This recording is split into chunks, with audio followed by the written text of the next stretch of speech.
My mother wrapped her arms around my sister the moment the front door opened. Not a hug hello, the kind of embrace you give someone whose photograph you've already placed in 3 frames along the hallway. I counted them on the way to the kitchen. My sister had just made regional director at her firm in Toronto. The frames were new, none of them were of me. 22 relatives had come for Thanksgiving at my mother's house in Hamilton. October, the kind of day that can't decide whether it's still summer or already winter. Everyone crowded onto the back deck around the table my grandfather built before I was born. My mother stood at the head of it with a glass of wine and the particular patience of a woman who has always known exactly how a room should arrange itself.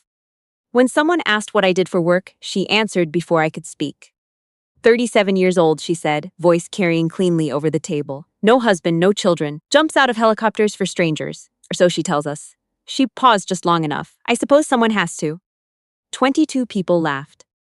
Not the nervous kind, not the uncomfortable kind that fills a silence and moves on. Full, permission-granted laughter, the sort that only erupts when the matriarch fires first and everyone else follows because it is safer to be part of it than to stand alone against it. I didn't move. I was at the railing with a mug of tea I hadn't touched, and I looked at my mother across the table, past the earrings, past the wine flush, past 37 years of her deciding that this particular daughter had never quite added up, and I said one word. Lazarus.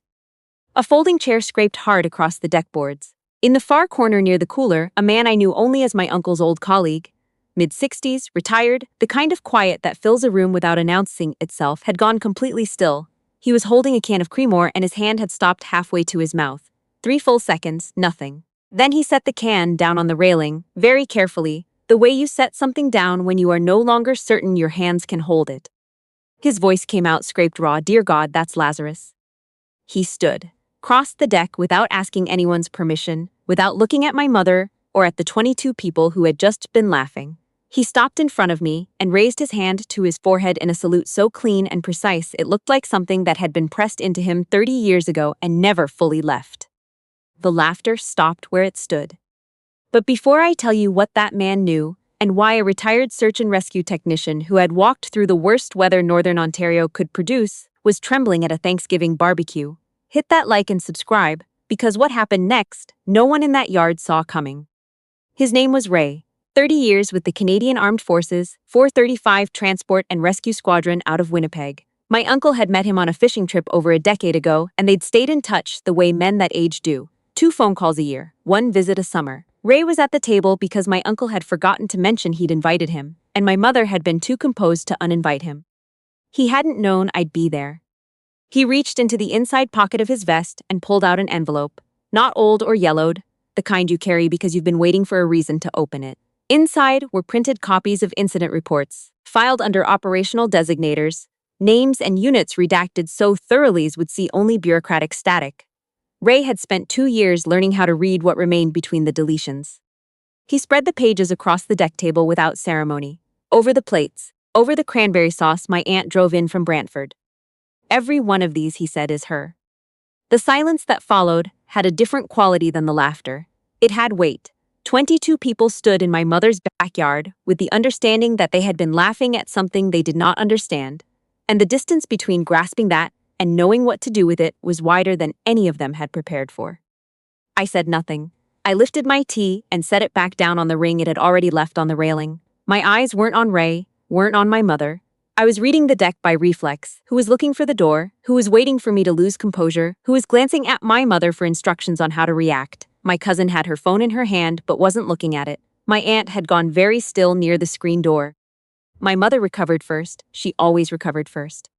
Ray, I genuinely appreciate that. Her voice dropped into the patient instructional register she used when managing situations that had strayed from her script. But Diane has always had a tendency to dramatize her work. Even as a child, she lived in a world of her own making. A small laugh somewhere near the far end of the table, relief. My sister stepped in with the timing she'd spent a lifetime perfecting, brow furrowed in the expression of mild, compassionate concern that had always been her sharpest instrument. Are you okay? Like, genuinely? We worry about you. 6 words. In 6 words, she had repositioned me from someone who warranted a salute to someone who needed to be evaluated. Not accomplished, fragile, not capable, struggling. I set my mug down. In, hold out, 4 seconds each. I walked to Ray and shook his hand. Short, firm, eye to eye. Thank you for being here, I said, just loud enough for anyone paying attention to catch that I was not surprised. Not by the pages, not by him, not by any of it. Ray leaned close, voice low below the sound of chairs being pushed back and relatives finding reasons to look elsewhere. There's a ceremony next Friday, Ottawa. The Veterans Recognition Foundation Commendation. Distinguished Operational Leadership. I looked at him. Briand is receiving it. One beat. I nodded once the campaign had begun. I sat in my car outside my mother's house long after the Thanksgiving dishes were cleared and the relatives had scattered to their own driveways. Engine off. Hands on the wheel at 10 and 2, the same position I hold in turbulence when instinct wants to override training. On the passenger seat, under my sister's forgotten cardigan, was a photograph, the one from my mother's hallway, the family portrait from the year I turned 14. My mother in the center, my sister under her arm, 11 cousins and aunts and uncles arranged tight around the two of them. I was at the far right edge, not because I had chosen to stand apart, because I was standing in the space that was left after everyone else had already arranged themselves around the people who mattered. I looked at my own 14-year-old face, not sad, not angry, flat, the expression of a child who had already understood that being unmapped in this family was not carelessness, it was design. The memories came in pieces, the way they always do when you sit still long enough. The year I was accepted into Royal Military College in Kingston, my mother didn't ask for the ceremony date. The year my sister made partner at her firm, my mother booked dinner at Canoe, called every relative, had the table decorated, printed a card. The year I mailed home my first operational commendation from overseas, my mother put the envelope in the junk drawer in the kitchen without opening it. What's a commendation? Some kind of certificate? Not once, not an accident, a system maintained across 2 decades, precise and consistent and never missing a beat. The sharpest memory. I was 16, standing at the kitchen counter, telling my mother I wanted to apply to the military college in Kingston. She didn't get angry, she got sorry for me. Voice soft, the tone of someone delivering a diagnosis they wish they could soften. Oh honey, the people who join the military are the ones who didn't have other options. Not an attack, a verdict delivered before trial. Beside her, my sister was reading a magazine and didn't look up. She never needed to. My mother held the blade. My sister simply never moved to take it away. Northern Ontario, February 2017. -28 with the wind chill, the kind of cold that turns everything white and absolute. An ice storm had grounded every aircraft in the region for 14 hours. A Cessna with a family of 4 had gone down 70 kilometers north of Sudbury, iced wings, lost altitude into the trees. The emergency locator transmitter had been pinging for 6 hours before the weather window opened just enough. My commanding officer, Colonel Briand, issued the stand down at 3 in the morning. All SAR assets grounded. Icing risk unacceptable. Conditions too severe. His voice over the radio was measured and final, the voice of a man calculating risk from a heated operations room with a full mug of coffee. The distress update came in at 0317, 4 people, 1 child, positive vital signs on the locator, temperature dropping. My co-pilot looked at me across the instrument panel, a young woman named Torres, 26, 4 months from rotating home to finish her engineering degree in Vancouver. I saw the exact moment she understood what I was about to do. She didn't argue, she didn't ask for confirmation. She just pulled her harness 1 notch tighter and said 3 words. She's yours to fly. We went into the storm. The helicopter took its first icing hit 8 minutes in. I silenced the audio warnings because I needed to hear the rotors more than I needed to hear the aircraft explain to me that I was about to die. We navigated by instruments and by the feel of my own hands on the cyclic, descending through zero visibility into a clearing that by any calculation should not have been large enough. It was. The family came out of the tree line in a line, both parents carrying the youngest between them, the older boy walking on a fracture he hadn't mentioned to anyone because he was 11, and he didn't want to slow anyone down. All 4 came home that night. Coming home didn't mean safe, it never does. Within 48 hours, Briand had charges on my desk. Insubordination, reckless endangerment, violation of operational protocols, every word drafted to position me as the threat, not the storm, not the family in the trees, not the man who'd signed the stand down from a warm room. He had contacts at National Defense Headquarters whose rank made phone calls go through without delay. A story assembled itself. Rogue SAR technician ignores direct order, endangers national rescue operations for personal glory. Nobody included the part about 4 people walking out of the bush alive. I called home, the only time in my adult life I cried on a phone to my mother, not as an officer. As a daughter sitting on a cot in Trenton, 6,000 kilometers from anyone who was supposed to love her, asking the woman who had given her life to say 3 words. I believe you. She listened to everything. The storm, the family, the child, the charges, the press leak. She listened without interrupting, and for one fragile moment I thought, maybe this is it.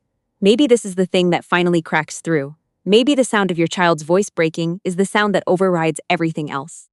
She waited until the last sob had gone quiet. I told you so, she said, voice nearly bored. The military is no place for someone with your temperament. Then she hung up. I held the phone against my ear for 9 more seconds. I know because the clock on the wall was directly across from my cot, and I watched the second hand move before I accepted that she was gone, that she had always been gone, even when she was in the room. 3 days later, my husband called, not to ask if I was safe, not to ask what had actually happened in that storm. He wanted my current mailing address. He needed to send the separation papers before a hearing date that couldn't be moved. I need this resolved before it touches my position, he said. He did not apologize. He did not ask. The home front came apart faster than a helicopter in an ice storm and with less warning. Brigadier Ashby was the one who held the line, not with comfort, with action. A quiet lateral transfer into a classified coordination file that pulled my name from every database Brian could reach. A cover designation built to make me invisible to anyone looking for the pilot who disobeyed a stand-down. And something no one else had offered. A reason to wait instead of walk away. You don't need to be cleared today, he told me in a windowless office at National Defense Headquarters, door closed, voice level as a horizon. You need to survive long enough to be cleared later. And when that day comes, I will be there. That's not a promise between colleagues. That's an order from your commanding officer. Yes, sir! Good, go be invisible and be excellent at it. 8 years had passed since that February. 8 years, and my mother had not once, not at Christmas, not in a birthday text sent to the wrong number, not in a phone call that lasted longer than 2 minutes, asked how I had survived any of it. But Ray had kept the pages. Ashby had kept his word. And in Ottawa, Brian was about to stand on a stage built on the backs of the people he had ordered grounded. The ceremony at the venue off Sussex Drive was everything the occasion required. Dark suits, lapel crests, the smell of a room where people have been decorated for long enough that they've stopped questioning who decides what decoration means. The Veterans Recognition Foundation commendation was being presented from funds donated partly by serving members who had never been told their contributions would honor the man who had signed the order that left their colleagues on the ground. I wore my service dress, not for performance, because it was the only language every person in that room could read without explanation. Ray walked in beside me. He didn't ask permission. He fell in step the way a soldier walks beside a soldier. Brian saw me from across the room. His smile didn't vanish. It drained. He read my rank first, then the ribbons, then the Meritorious Service Medal he'd spent 8 years trying to ensure would never be issued. Then, behind all of it, he found the face he'd been working to erase from every official file in national defense. He came to my table before the program started. He couldn't leave me sitting there without attempting to manage it. It's been some time, he said, extending his hand, projecting warmth with the ease of a man who'd been practicing it for decades. I let the silence stretch. Then, long enough to remember every detail of February 2017, Colonel. He lowered his hand. He walked back toward the podium with his shoulders locked rigid, his stride no longer the easy confidence of a man at home. He was frightened. He had made his worst mistake of the evening by letting me see it.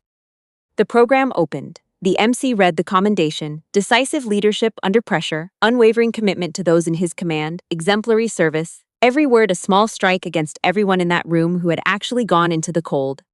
Ray was the first to stand, no microphone needed. I was the duty officer the night of the stand-down. I have the radio logs. She flew into that storm while he was filing the paperwork to justify his decision. Torres rose from the middle section. I was in that aircraft. No extraction order was ever issued from command. We flew that mission alone. A man near the back stood slowly, deliberately. I didn't recognize him immediately. 8 years had changed the face. Then I did. The older boy, the 11-year-old who'd walked out of the bush on a fractured leg so he wouldn't slow anyone down. He was 19 now, broad-shouldered, jaw set. His voice broke once, and he let it. She landed in the dark in a blizzard and ran to the plane. My little sister was 5 years old. I watched this woman carry her out of the trees.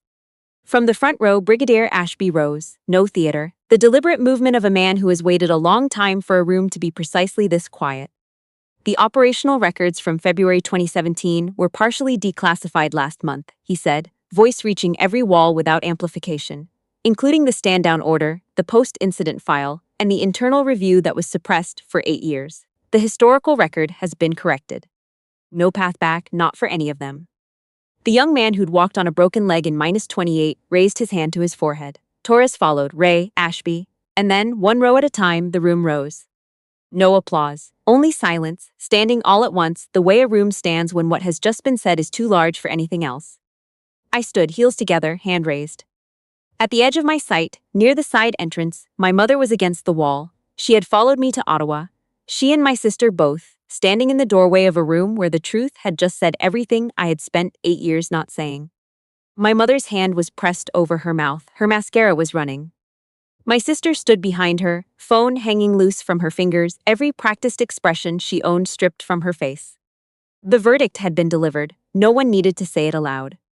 3 days later, 10 in the morning. 3 knocks at my door, soft, uncertain, the sound of knuckles that weren't sure they had the right. I checked the peephole, my mother on the step, stripped of the armor she usually wore. No earrings, no careful makeup, hair pulled back simply. In her hands, a tin, butter tarts, the recipe she baked every year without fail for my sister's birthday. I had never once come home to find them waiting for me. I stood on the other side of the door, in, hold out. Then I opened it, didn't step back, didn't invite her in, just stood in the frame, blocking the entrance. Diane, her voice broke on the first syllable. I'm sorry, I didn't know. I looked at her, not angry, not satisfied, still as a January lake. You didn't know, I said, or you chose not to find out. You had my number through every posting, every transfer. You could have called any time in 8 years and asked what actually happened. You chose not to dial it. She reached for my arm. I stepped back 1 pace. Nothing theatrical, a practical adjustment. You chose to trust a headline written by a stranger over the voice of the child you raised. She cried. Not the crying of a woman who had finally understood, the crying of someone drowning in a shame too large to hold all at once. My phone buzzed in my pocket.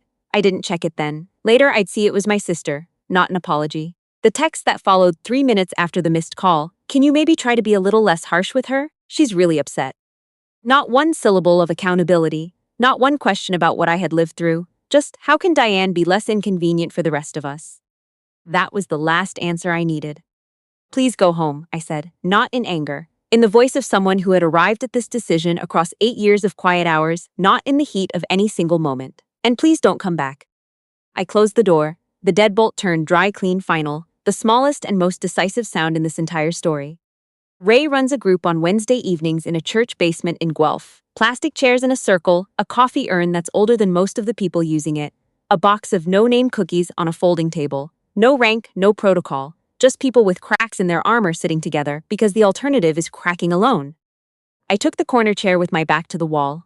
Old habit, I hadn't come to speak. I'd come because Ray asked, and that was enough reason. When the floor came around to me, I looked across the circle. In the far corner, a young man, mid-20s, shoulders curved inward like someone trying to make himself smaller than the weight pressing down on him, had his eyes on the floor. I knew that posture, I had worn it. I stood up, no notes, no preparation. The hardest part, I said, isn't the mission. The hardest part is coming home to people who never once thought to ask what the mission cost, and then spending years wondering whether their silence means it wasn't real. The young man looked up. Why do they call you Lazarus? His voice came out careful and thin, like something he was afraid would break if he spoke it too plainly. Doesn't that mean someone who came back from the dead? I looked at him. And for the first time in longer than I could properly account for, I smiled. Not the controlled expression of someone managing a situation. The smile of a person who had finally, after everything, understood why she had done what she did. Lazarus does come back from the dead, I said. But for the people I flew with, for the ones who put out a call at 3 in the morning when the weather was impossible and the paperwork said stay grounded, that name didn't mean death. I paused. It meant this. No matter how deep and dark and cold the place you've fallen into, I will come in there after you, and I will bring you back. Something behind the young man's eyes that had been held very carefully for a long time let go. His face opened. Tears came and he didn't move his hands to stop them. Around the circle, the older veterans nodded, slow and heavy, the nod of people who recognized a truth they had been carrying alone for longer than was fair. I sat back down, corner seat back to the wall. The real mission was finished. Driving home along the 401 under an October sky burning at the edges, I rolled the window down despite the cold. The air came in sharp and clean the way Ontario air does when the temperature has finally made up its mind. I thought about my mother in the Hamilton house, the hallway photograph still hanging, where she'd always kept it. Me at the far edge of the frame, standing in the space left over after everyone else had already arranged themselves around the people who mattered. I wondered if she'd taken it down yet. I decided it didn't matter. I thought about Brian walking the rest of his days, knowing that a room full of people had watched his carefully maintained story come apart in real time, and that nothing he could say from here on would reassemble it. I thought about my sister somewhere, still drafting the message that would find a way to make all of this my fault. All of them were locked inside something they had built themselves. The weight of a judgment kept so long that revising it stopped feeling possible.